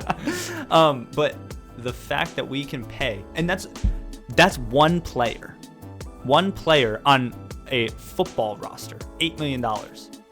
A football roster is like 100 people. And in baseball, there are 9 players on the field at one time. But then they have their relief pitchers, they have their backups, they have their designated hitter. So we'll say 20 people on a roster. and one player gets $300 million. I think it was 8 years. $300 million to hit a ball. And I'm not saying that baseball, like, it's easy to hit a ball going 95 miles per hour. It's extremely hard. It doesn't hard. contribute to the society. It doesn't. You're not building a bridge. You're not saving a life. No. You're not teaching the next generation. No. Do you think it is a teach? The only good I see in sports is giving people the opportunities to escape poverty. That's the only thing. Mm-hmm. Yeah, I mean, I think that's a big one for sure. And I think it's a big one, but a lot of people also get lost in it because, again, false positive. We only hear about the people that made it. Yeah. There's millions and millions and millions of kids throughout the centuries that came from exactly the same backgrounds but didn't make it, so their story isn't told. Well, and I mean, I think some of those stories are really good for kids to hear and to acknowledge that I can get out of this situation that I'm in, and I think that's very powerful. But do I think it's making, let's say, 100 times, and I think I'm being generous, 100 times what a surgeon makes? Someone who is saving lives actively every day for, we'll say, 45 years. No, that's not. I don't think it's comparable to that. I think that if you told me that they make $2 million a year, I might be able to be okay with that, because they are bringing a positive message. They are, like, bringing joy to people all around the world, but it all has to do with the capital that they gain from the Super Bowl, from FIFA, like, all the people that watch. We're fueling this. If we want it to stop, we need to stop watching. Yeah. And I don't think that's going to happen, because they're just going to jack up ticket prices. I mean, if you look at a basketball game, to watch a good team and be in the nosebleeds, it's like $200. and that is in a crevice of a seat in front of a cold cement wall, tucked in the corner. Maybe as soon as they bounce a basketball, you hear the ball bounce like 3 seconds later, because you're so far away from the court. No, I've been there. Yeah. I've been in those nosebleeds. But, yeah. I wanted to touch on, we made notes last time from things that overlap. Let's see if we can overlap some things from A Brave New World and this. Okay. So the first thing that I had that you had said you wanted to visit was, is it a bad thing to live in your own reality? So as a refresher from last week for the people who are just joining us on part 2, go check out last week's episode. But basically, people were living in a society where they were always happy. They were given this drug, and they were always happy. They were filled with dopamine all the time, but they had no choice in what they did, who they were. There were no parents. They were built in a lab as the different classes of alpha, beta, epsilon, delta, and they were built to do whatever their role was. So if they were an alpha, they were built to work in a hatchery or whatever, and they were built for that one job, and that was all they knew. They were happy to do it because of this drug, all the dopamine that they were being hit with, and they never saw the outside. They never were shown the light. Yeah, so I thought when we were discussing your book, I thought it was really interesting how these people in the Brave New World are almost to a T the people at the bottom of the cave, where when they went to Scavenge Town, or Savageville. Yeah. They thought these people were crazy and nuts. Yeah. And the people in Savage Town, Savageville, or where the Savage Land, the Savage Reservation. The people at the Savage Reservation thought that these Brave New World people were absolutely nuts, and it directly goes back to the quote where, "Don't laugh at someone who's confused, because they're either going from a lack of clarity to clarity, or from clarity to a lack of clarity. Yeah. So everyone in the savage lands saw all these brave new world people who don't have feelings. They just are happy, and they saw them as freaks who did nothing but watch them and were so confused by why people cried and why people were monogamous. Yeah. Why people were not monogamous. Yeah. And things like that. And I thought that quote directly matched that, like to the T. Yeah, and the thing was they basically thought of the savage as, because in the book he was on his own. John. John. He was on his own with his mother, who his mother was initially from the civilization. So when he came back with her, he was on his own. He was the only true savage, only true person that had emotions, had feelings that were overwhelming. And as soon as they got back to the civilization, his mom left him to just take Soma and lay in a bed and feel happy, because she's just been drinking for the past however long they were there. And now John comes back, and they basically used him as their own amusement. They said, let's go see the savage, because They were laughing. They were laughing at him. And it definitely directly correlates in saying that John is thoroughly confused. He has no idea why Lenina won't marry him. Yeah. I love you. And she's like, what? No, we're not that. No, this is over. And he doesn't get it. He's thoroughly confused, and they use it as amusement. And so I think it directly correlates to that. And people who don't know the light on either side, I think John is trying to show the director or the controller the light of Savage Reservation, and everyone else, when his mom dies and everyone's lined up to take Soma, and he's knocking them out of their hands and yelling at them that this is bad, don't do this. Yeah, he's enlightened. He sees that the Soma is bad. But yeah. The brave new world people still want to live in their own reality. Right. And like, for example, the mother that turns back to Soma and turns back to the cave is exactly like initially when he describes it, you had to pull, you had to force, you had to push the guy up the hill to come to the middle of the cave, and then you had to push and pull the guy to come to the light to see the truth.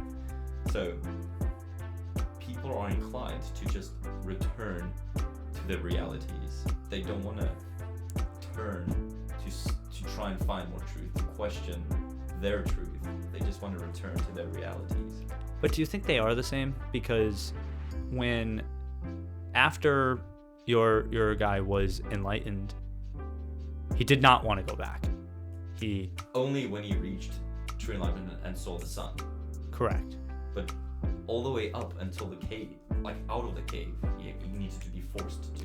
But do you think it was he sees the shadows, then he gets dragged up to see that there's a fire and there's light, and then he's getting dragged to a further reality. But I don't think that if he's looking at the fire, looking at the puppets, that he would willingly go back down back to reality and want to say, chain me up. Yeah.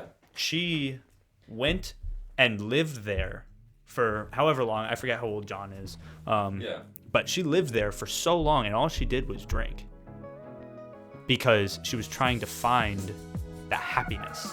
Yeah. And she thought that's what it was. She thought that would give her the happiness that she was missing.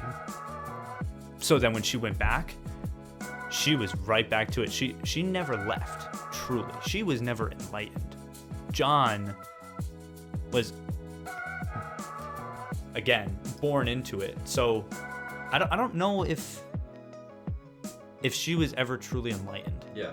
Honestly. Yeah, so like the instrument of knowledge can only with the whole soul. That's a good one, because she was not willing to accept that she's left behind. Yeah. She's in the reservation now. She wasn't in on becoming enlightened and seeing that, oh, there's healing. This is good. That's more Bernard. That's more him. But he thought while he was in the civilization, and then Bernard is the opposite. Bernard is the case of the guy that went to the light. Yeah. Yeah, Bernard is exactly where he goes out, sees what it is, and is like, okay, this is exactly what I wanted. Yeah, so it starts off with Bernard being like, hey, like, why am I not, why don't I just have one wife? Like, this feels weird. Why do I have to have, like, many, like, girlfriends? Do you think Soma is football? I think Soma can be. Soma is the distraction from thinking about how the world is run and how it's wrong. Yeah. Or how there's, maybe not wrong, because it's just a distraction from questioning your reality. Yeah, like he's thinking there's to question your reality. Yeah, and I think that's what Bernard is trying to do. Is he is stopping taking the Soma. He wants to question it. Yeah. He knows that there's got to be something else. Like, why does this happen? Why do we do this? And then goes to Savages and sees, yes, I mean, I want to be with Lenina, and it's not seen like that. Or everyone else is still paralyzed by this distraction of Soma. It's yeah. And the one other thing that is said is there is refusal against the movement from one reality to another. It's hard to shift or move up to see truth in realities, and people actively fight against. So they don't want to move up. Like, this is the reality. They truly believe it's their reality. And is it that bad? Is the other thing. So, not being enlightened, all these people are in the cave. They're happy to be in the cave. Me being more enlightened, looking down, I feel sorry for them. I want to get them, but they are technically happy.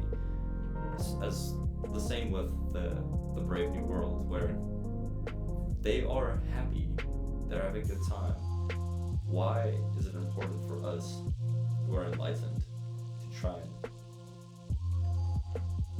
and get them to ask the questions about their reality?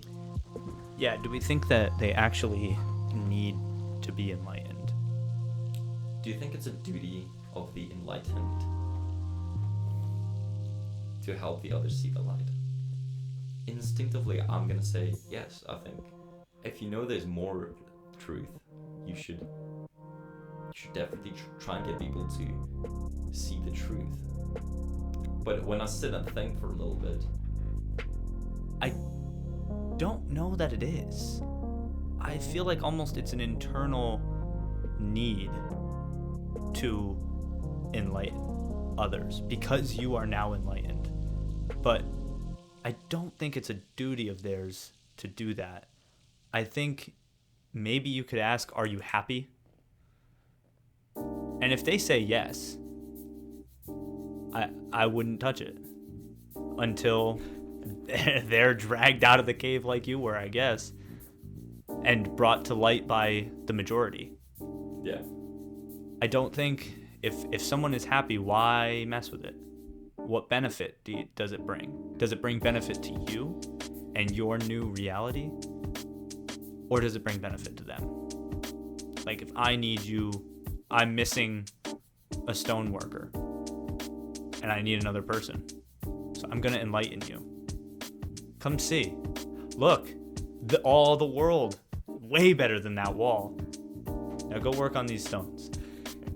I think that they would be happier to do that, because they're like, wow, he showed me the world. He enlightened me. But in reality, it was for the gain of the enlightener, not in the enlightened. Yeah. I don't see it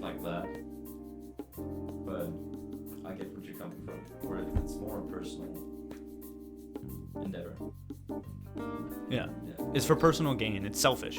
Yeah, and I'm not sure if it's like that in my opinion of this analysis. Me neither. I just think it's a different way of spinning. Yeah. Spinning it. I mean, I don't know if I think that way, but I think it's definitely another way of.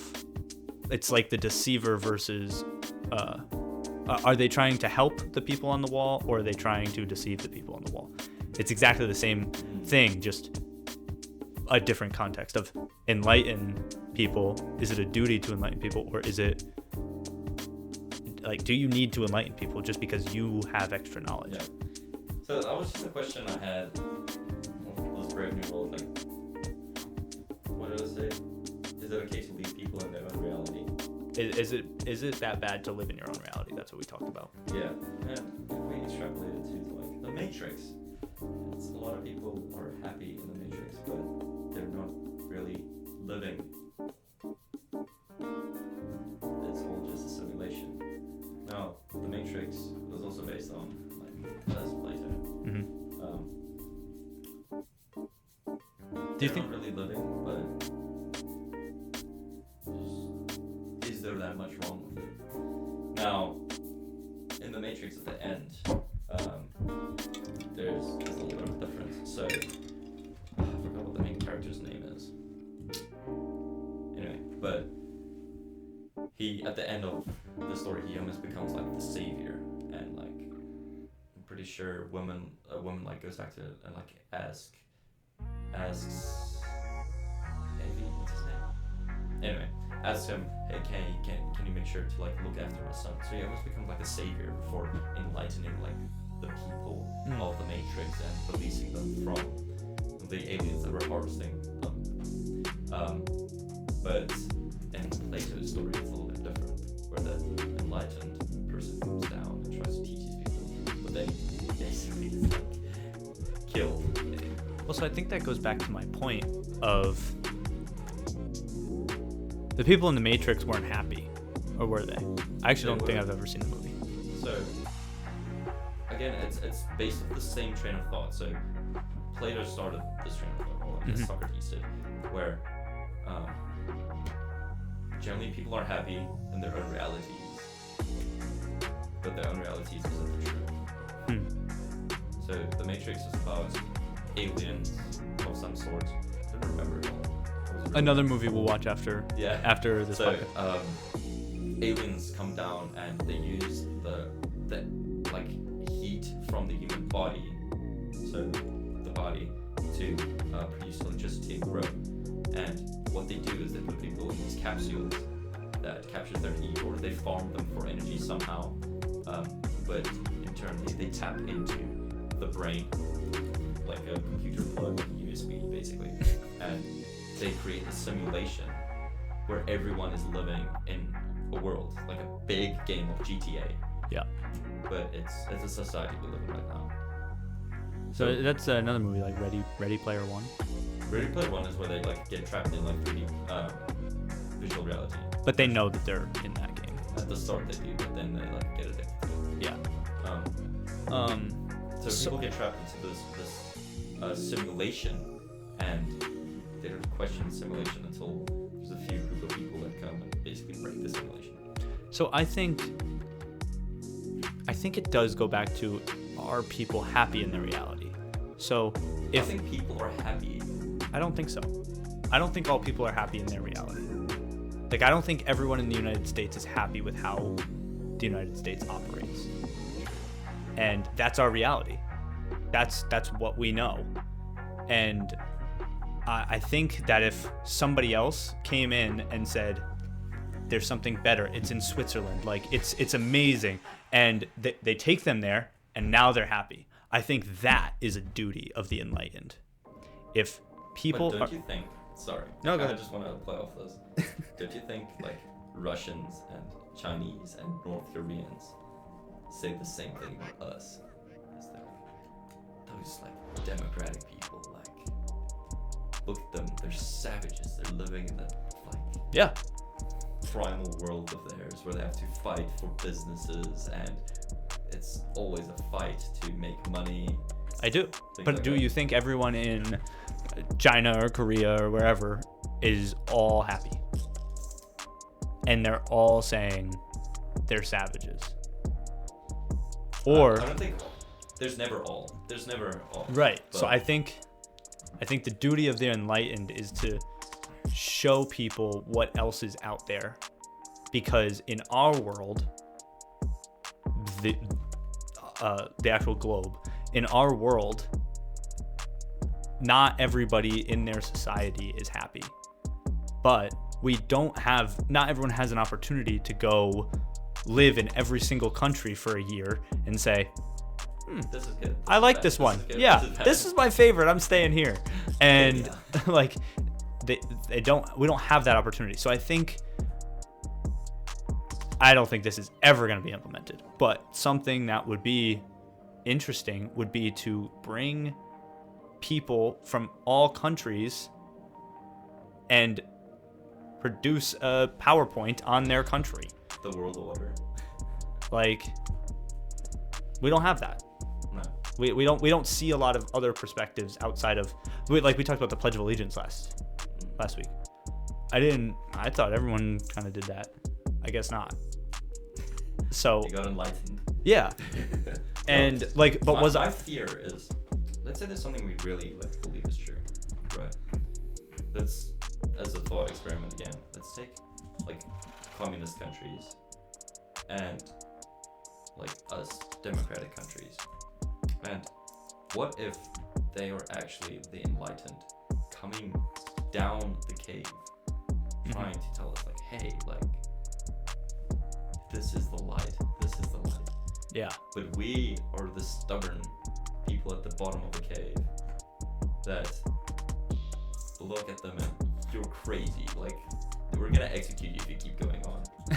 So that, just as an example of something that we feel so strongly about, yeah, that we don't even know that we could be living a false reality. I agree. I think that's a very philosophical answer in saying, what if the other political beliefs or the way their countries run is actually the enlightened? Which one of us is the enlightened? We all think that we are. But I also think that goes back to, again, what we talked about last week, Democratic versus Republican parties. And I wonder, from a fabulistic tale of this book, the Allegory of the Cave, if it goes back to strength in numbers. So there were maybe a bunch of Republicans, and then some Democrats came. They got fought off. No, we're not gonna do that. And then more came. More of the puppeteers came down and said, no, this is good. And then they said, no, that's not what we want. And then basically more and more people that were enlightened, say Democrats in this scenario, they're the enlightened, and just more and more people got dragged out and shown, and that's how we got the Democratic and Republican Party. Yeah. I have no idea. But I think a good example of enlightenment is the slave trade, where everyone was convinced that everyone should own slaves, until it took a few people to speak up. Hey, no, what? And we beat them. What are we doing? And we beat them. And everyone that stood up beat them against the slave trade was executed. Yeah. So it's an interesting state. Now, I think we should have an open mind in going in the rest of our lives, and everything we think, hey, this is the way, or it has to be like this. How sure are we really? How much mental power do you think that takes up or mental energy do you think that takes up? You probably need to drink a lot of sugar water. It's a throwback to a couple episodes ago. Episode 3. Yeah. I think it yes. takes mental energy and it takes time. I think yes, but how much is it worth it? This is just a general question. Like I think how much time do you think people should spend football time, or how much time do you think people should spend? The amount of time people spend on football, they should rather spend thinking and challenging their thought patterns and the way that they are being taught and shown. So another thing that we didn't even touch on is that these figures in the middle, the deceivers, can also be like propaganda-ish people. Mm-hmm. Yeah, like I said, the middleman. Yeah, the middle of the cave. Now, how much? If you're spending time thinking, you're basically developing your willingness to find the light and to turn away, so that you can look past any of the propaganda or past any of the other things, past the deception. What do you think would happen? So people start taking Sunday football, I think flipping it off, and they riots. I think all hell would break loose, and that is the reason why there is Sunday football. And that's like, seriously. Yeah, I mean that's kind of where my head was at. Was I think that if everybody started questioning everything, I think people would go insane. To be honest, like I think us, insane, but for the enlightened, it's just the truth. No. Why not? Because I think that they would get stuck on questioning everything. That they wouldn't question the things that truly need to change. If that makes sense. So they're questioning, like, why is this table wood? Why do I go to work? Why do I do this? Why do I do that?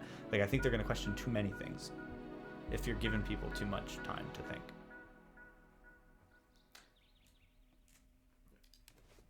Come out with it. I kind of want you to just think what you were saying right now. Like, you're advocating that people's time basically needs to be used up so that they cannot think and question the government, per se. No, I'm saying that, like, I think saying giving time to think. I think if given enough time to think, people will question everything about the world and will go insane. I think trying to figure out all of the answers to every question of the world. I think that's a lot. So what I'm getting from you is you're saying that there should be a distraction to hinder people from thinking. Otherwise, people are gonna go insane. Too much time. Yes. So you're advocating for people to have distractions. Yeah. I think some are good. I don't think that people should just be left to their own vices all the time. Some things I think should be just told to us and said, believe it. You don't? You think you should not take you should take everything with a grain of salt and disbelieve everything. I don't think disbelief. I really don't think that any higher power or government should be actively trying to... I didn't say that. That's what I'm trying to tell you is you believe that people should be distracted. Yes. Not by government. Just be distracted. Go do something. Go for a run. Go read a book. Go go watch a game. That's a different. You're talking about relaxing your mind. Yes. Yes. I don't think that people should just... I'm talking about a structure to distract people. No. I'm talking about people having distractions, not a governed distraction. Okay. If that was the confusion, my apologies. That's the major confusion. That's what I'm like, dude, you're crazy. You're advocating for, like, a societal brainwashing to, like, keep people, like, brainwashed. Yeah, blinded. Blinders. Blinders On horses? Yeah. Yeah. I'm like, dude. No, I think No, like they got to you. Propaganda got to you. No, I don't think it should be governed entertainment or governed distractions. I think it should be more lighthearted than that. Just doing something so that you're not left to just sit and think about all the different questions that you may have, because I genuinely think if someone thought for too long, they would go insane. Because they will question. Like, I don't think you're grasping the idea of questioning everything. I understand what you're saying, but... And you think that people would not go insane? I mean, most philosophers, not most, a lot of philosophers kill themselves. Modern philosophers.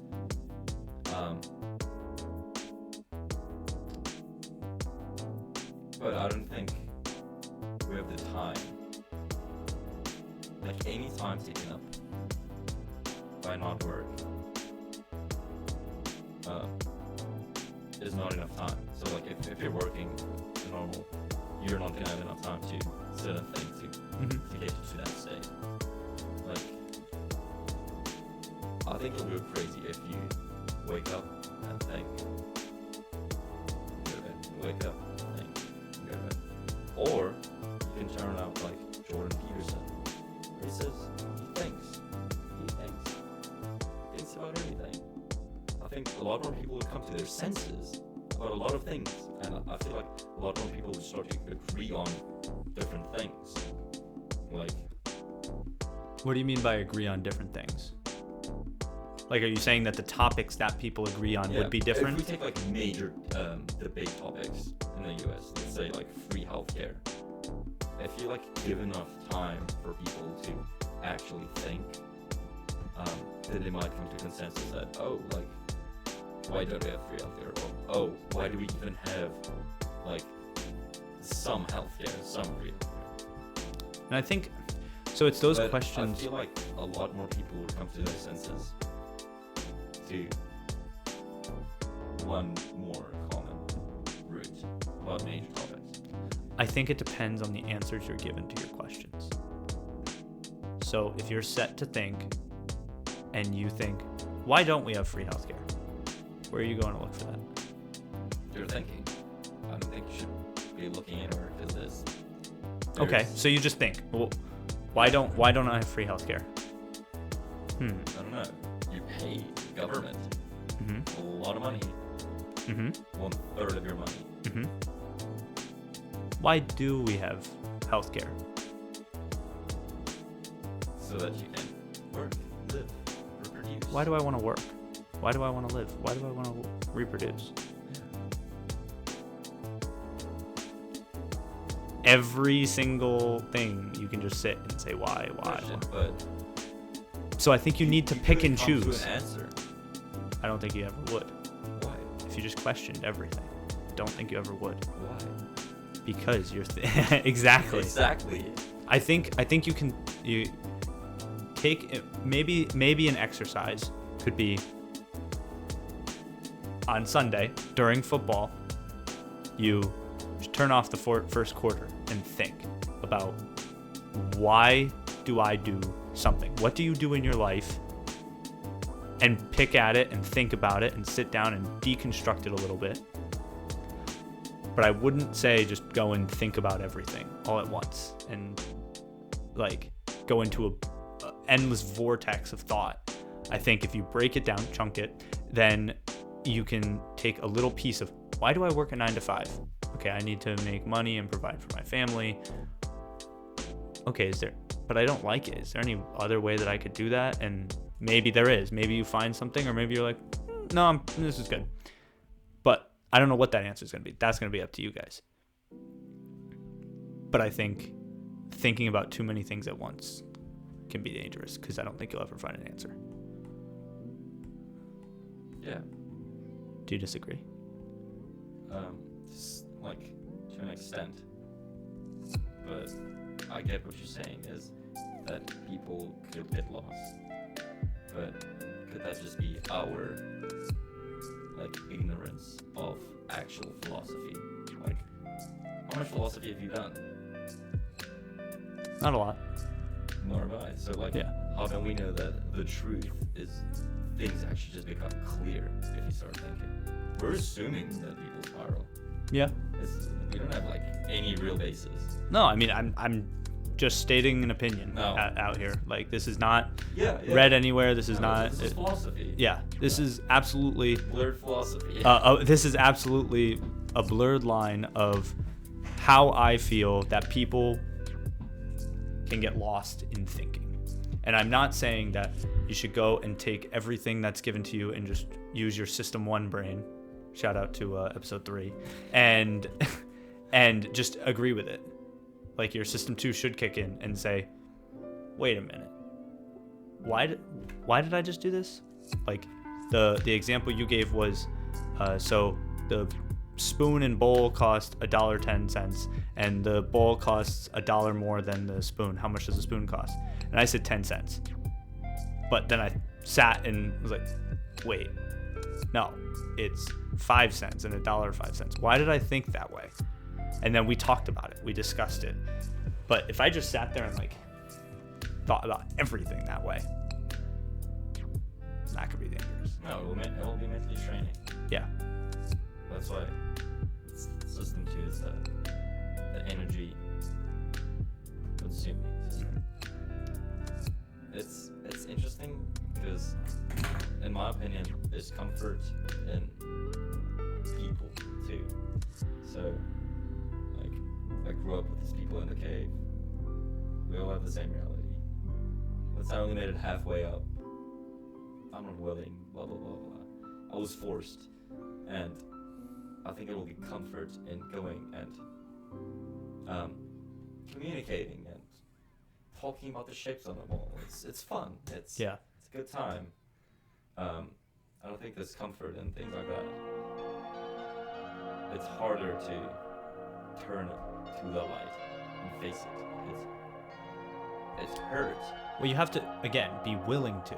Yeah. So you have to be open-minded to say, there could be a different reality out there, and I could be wrong. It's also, and I think people are wired to not like when they're wrong. It's hard.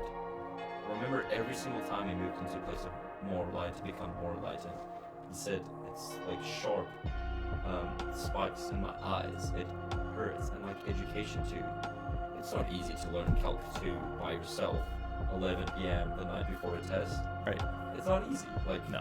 It's definitely a hard thing to go through education. It's much easier to sit back and watch football with your dad on the couch. Yeah. Much easier. But you could take the easy approach, or you could take the David Goggins approach. Yeah, just do it. Just do it. Yeah. Just get up and do it. So I think comfort and like effort and hurt for becoming enlightened or educated, whichever, are important. You need to get out of your comfort zone. They're important to become enlightened or educated. If you don't want to, True. I mean, if you don't, but the thing is, why don't you? Because why don't you want to? You're not enlightened. That's why you don't want to. I don't know. But it's again dating it back and saying all these people in history were enlightened, and looking at them and saying, like, do I want to be like Newton? Well, why would you not want to be like him? Because he was socially unaccepted? Is that the cause for discomfort for people? And they say, yeah, I think so. You said there's power in friendship and camaraderie. Yeah. You're alone a lot of the time when you're the first to be enlightened. Yeah. But I also want to say, to the point of the allegory, you're probably not alone in your thoughts, and people may want to bring you to that light, and maybe you've had that thought before. Yeah. So I wouldn't be afraid or uncomfortable based on a societal pressure to say that. On that point too, that you're not alone, I could not find anything or any analysis of anyone that speaks to the guy that went down and basically forced the main character up the hill. Like no analysis on why he did that? Yeah, or who that represents. Mm-hmm.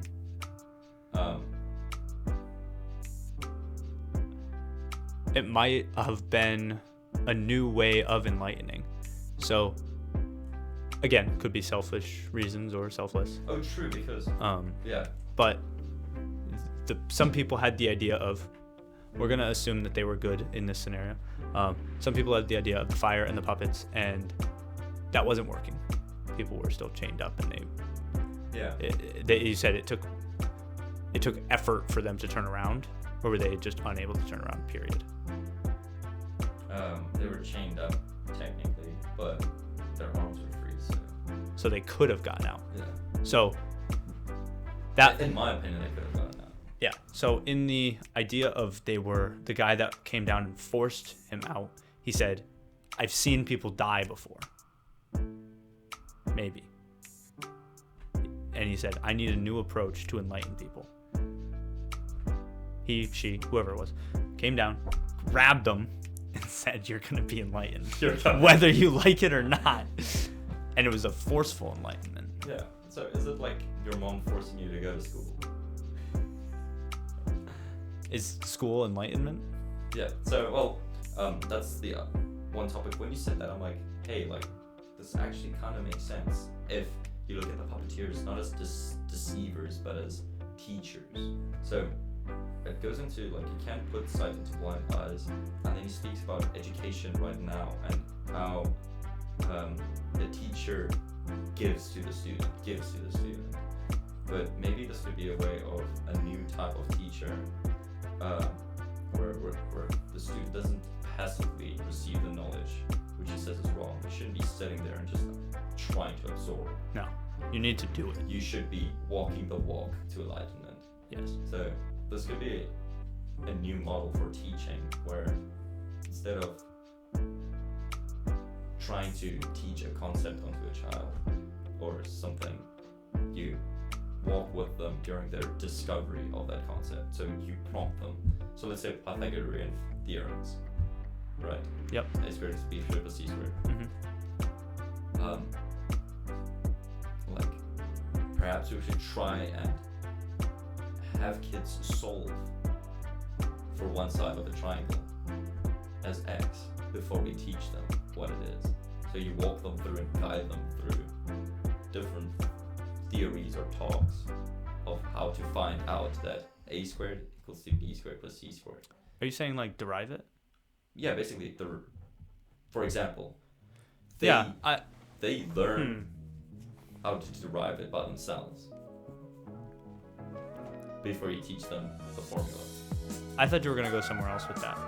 I thought you were going to say, like, physically do it. Show them the example. Show them how these things are real. I think deriving an equation, yes, you can understand it better because you know where it comes from. But I feel like that's already teaching. That's how they teach now. Very rarely. For me, at least. I don't know. Or I think let's look at a little more complex things. Projectile motion. Okay. Kinematics. Yeah. No, kinematics has forces.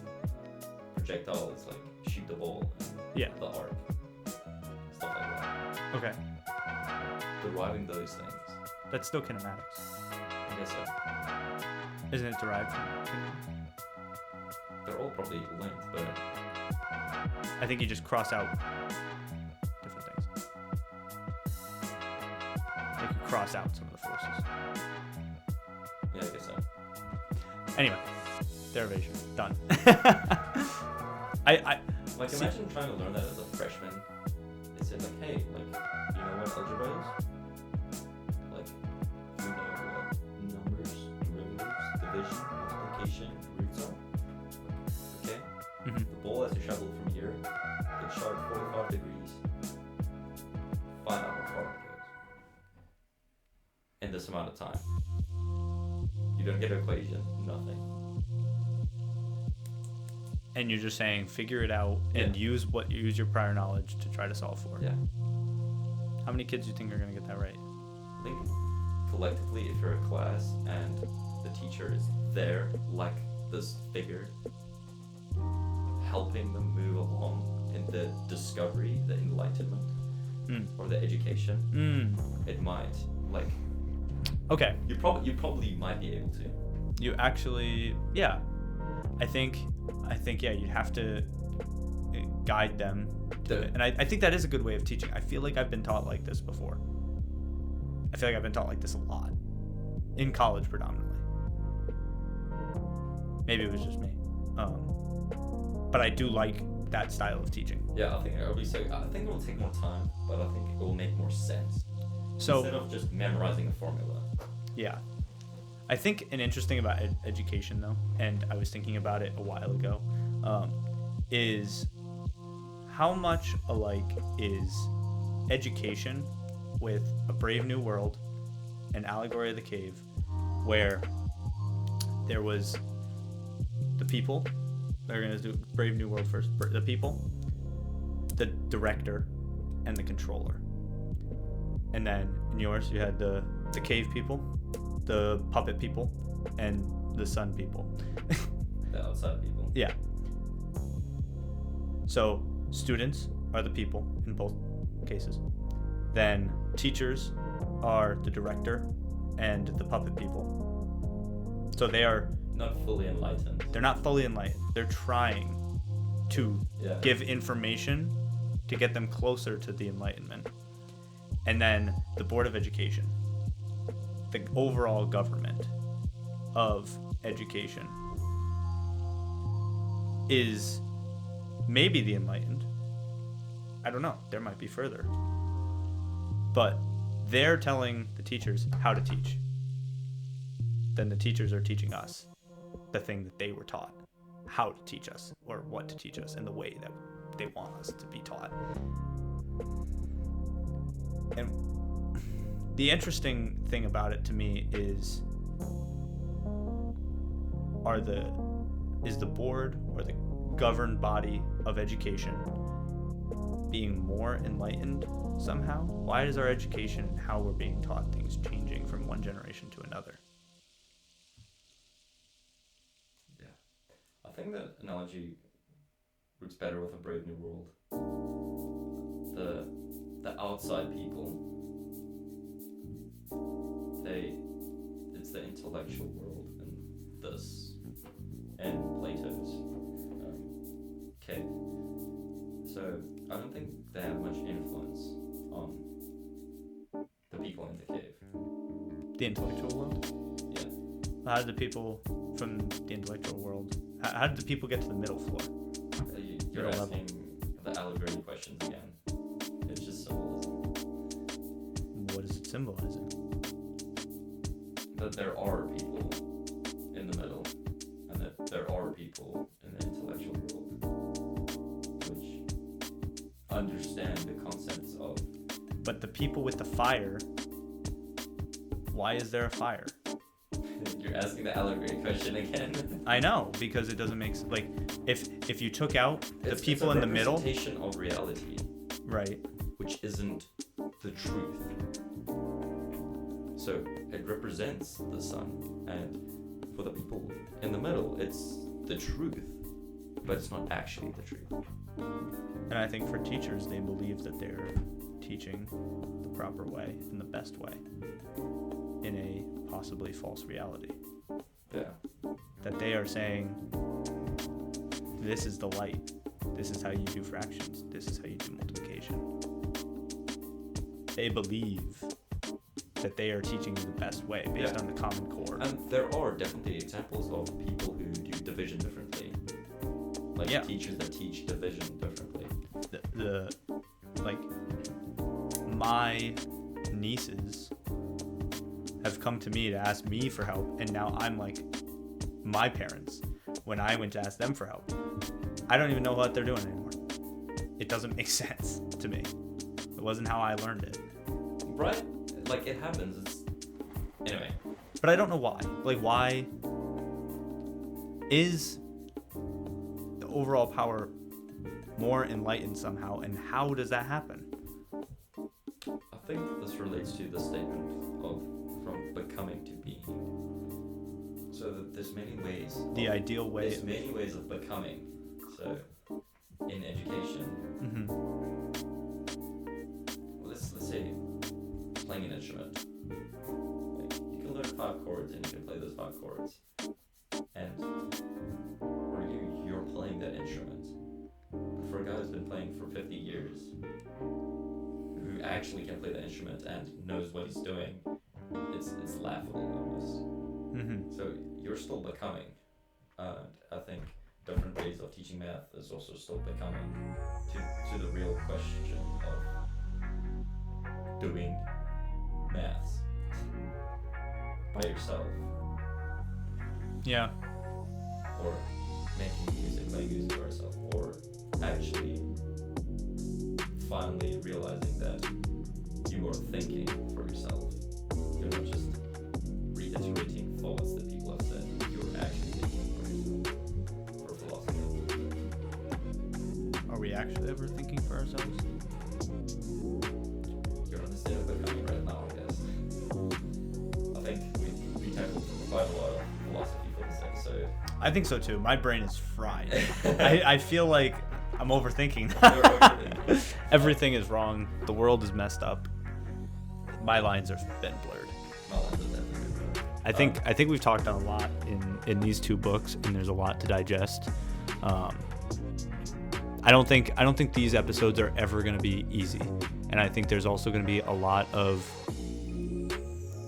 quiet time, almost, where it's thinking, and which I think is good. I think so too. Yeah. I mean, most likely we'll cut out a lot of the actual dead time, but I think even in the way that we talk, I think it'll be slower, more reserved, more thought-provoking, the way that we approach topics. Yeah. So let us know if you like this type of video. We do. I do. I think this is like, and this isn't just on the podcast. Yvonne and I do this literally all day, every day. For like the past 3 weeks, we just say why do we do anything. But if you enjoy it, I mean, let us know. But I think these are really good topics to dive into, and we'll definitely do another one soon. But I think this is a good stopping point for us for this episode.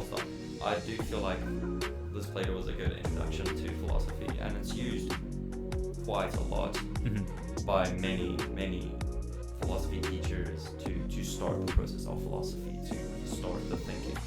So I do believe this is a great one to start on, and A Brave New World was a tough one to start on, but it opened up a lot of questions, which I enjoyed. It's interesting to me that book is still banned. Yeah, so after looking at it, I mean, it was from 2011. I don't think it was ever actually banned, and it was just like more particularly in libraries and the public schools and stuff. Yeah. And but that I understand. The fact that it was banned too was definitely an interesting aspect of it all. It was. Thinking why and how and who would do such a thing. And both of them came about. One is an allegory, so it's a story of symbolism, and one is the dystopian society, which is also an allegory. Which is technically also an allegory. So I do think they fit well together. So yeah, I think this is a great place to end for our first series of philosophy. Yeah, I think this was great. I think it was fun. I think it was definitely fun. I hope everyone had fun listening to it, and hope everyone used a little bit of their glucose to think. Yeah, that's what we should have drank. Sugar water. Yeah. Not next time. Sugar water. Not whiskey. It was delicious though. But thank you guys for listening. Make sure to like, comment, subscribe. It helps us out a ton, like I said before. Other than that, we'll see you next week. Goodbye.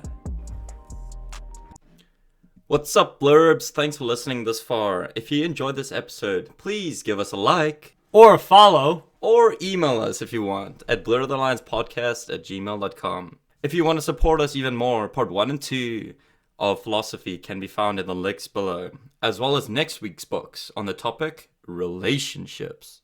I will be doing How to Talk to Anyone by Lyle Laundis. And I'll be doing How to Not Die Alone by Logan Ury. So let's talk about love, people. And I'll see you next week on Blur the Lines.